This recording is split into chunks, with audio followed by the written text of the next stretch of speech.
Bonjour. Bonjour, Est-ce que vous pourriez vous présenter, s'il vous plaît? je m'appelle Kadjovio Bilale, j'ai 31 ans, je suis éducateur spécialisé. Avant, j'étais footballeur professionnel. D'accord. À quel âge avez-vous commencé le football? Le football, je l'ai commencé à l'âge de 4 ans et demi, bon, comme tous les petits garçons. Ah, et qu'est-ce qui vous a fait envie dans ce sport? Parce que j'étais un peu un garçon turbulent et j'aimais beaucoup me défouler, donc c'est la seule manière de me défouler, donc ça m'apaisait beaucoup de jouer à chaque coin de rue. Mhm. Y avait-il beaucoup de pression durant les entraînements ou autre?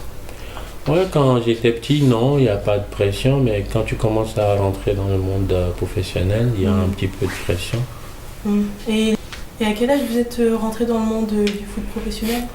C'est arrivé à l'âge de 16 ans quand j'ai été repéré par un agent Mhm. qui m'a ramené à faire les essais à Niort. Donc je suis resté à Niort pendant quelques années et après je suis revenu à Lorient et après je suis reparti en Afrique, pour revivre en Afrique et après je suis revenu après la Coupe du Monde 2006 à Lorient et D'accord. après Pontivy. Ok. Et quelles étaient vos habitudes alimentaires en général? Quand j'étais arrivé en France, et puis voilà, on m'a fait savoir que il faut garder le poids normal. Si tu pèses, tu fais 1,90 m, tu dois peser au moins un minimum 80 ou 81 kilos, ce qui équivaut à ta taille, quoi.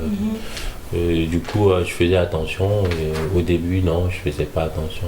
Même aujourd'hui, bon, maintenant je fais attention parce que quand tu arrêtes aussi, tu prends du poids, donc je m'entretiens. Mhm. D'accord. Selon vous, quels sont les effets positifs du football sur la santé? Les effets positifs, déjà, ça te fait rajeunir, hein. Ça te donne beaucoup d'énergie et puis bonne humeur aussi. Et puis le sport, c'est toujours bien pour la santé.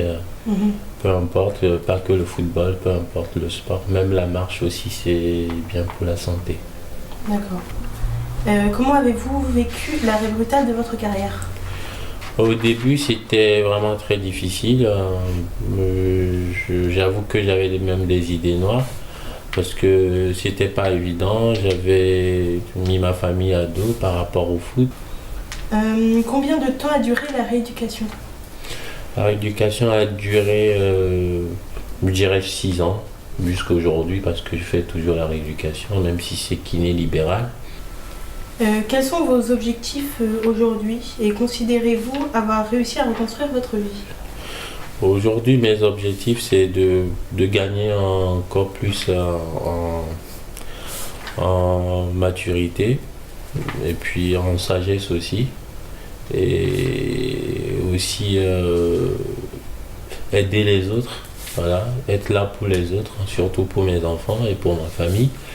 Et l'objectif aujourd'hui, c'est de devenir un homme.